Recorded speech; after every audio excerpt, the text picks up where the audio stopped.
So this one time I had to stay at my grandma's because my dad was on vacation. And I was having a huge box of clothes come in, and I was not about to have these hoes stolen, so I had my friend stop by to put them inside. So I called my friend up and I was like, hey, can you tell me when you get to my house and let me know when you put the package in? She's like, I got you, shawty. I was like, bet, girl. So around 10 minutes later, I got a call from her freaking out. She was like, Kayla, is there anybody at your house? I was like, no, my dad's on vacation and I'm at my grandma's. She said, no, Kayla, there is somebody at your house right now. So I start freaking out. I'm like, girl, what do you mean? And she said she saw someone walk across this huge window and then my dad's lights turned on. So I start freaking out. I'm like, what did you see walk across the window? Like, who did it look like? And she said it was just a black, tall figure that walked across that window. And around 5 minutes of being on the phone, freaking out, she said my dad's lights turned off again. Eventually, me and my grandma drove by the house to make sure nobody was there. And of course, nobody was in my house. And it only gets worse. I'm going to be telling you the scary story of the house I lived in elementary and middle school. It was a 3-bedroom house, 1 bedroom in the basement, and 2 bedrooms upstairs. Because I was the oldest, I got put in the bedroom in the basement. Right when we moved in, I already had creepy feelings about the house. I hated being downstairs by myself. One day I dropped a $20 bill behind my dresser. I decided to move my dresser all by myself, and behind the dresser was this door. It wasn't a normal door, it was really short and just squared.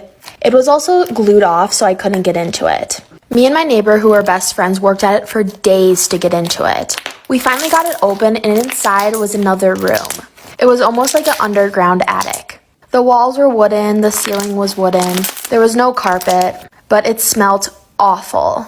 My parents found out and they were super mad at me for opening the room. They of course put that dresser in front of that door for a reason because they knew I would explore it. But after that, This is part 2 of my scary childhood story about the door behind my dresser. Of course, my parents were really mad at us for opening it up, so they sealed it back up. They just didn't want us to get hurt from all the rusty nails or if there was mold inside. But I think we released something when we opened that door and a lot of things started to happen. First, I started having night terrors to the point where I would scream at the top of my lungs and not wake up. My parents would have to come downstairs and wake me up and put me back to bed.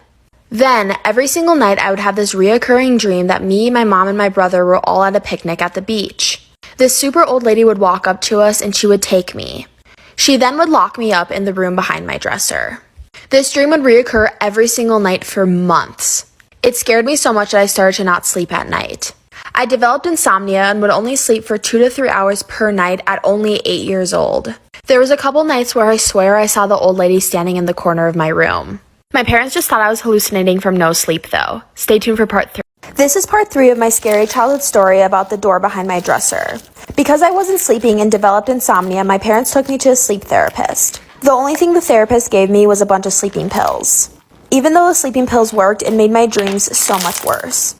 I even started walking in my sleep.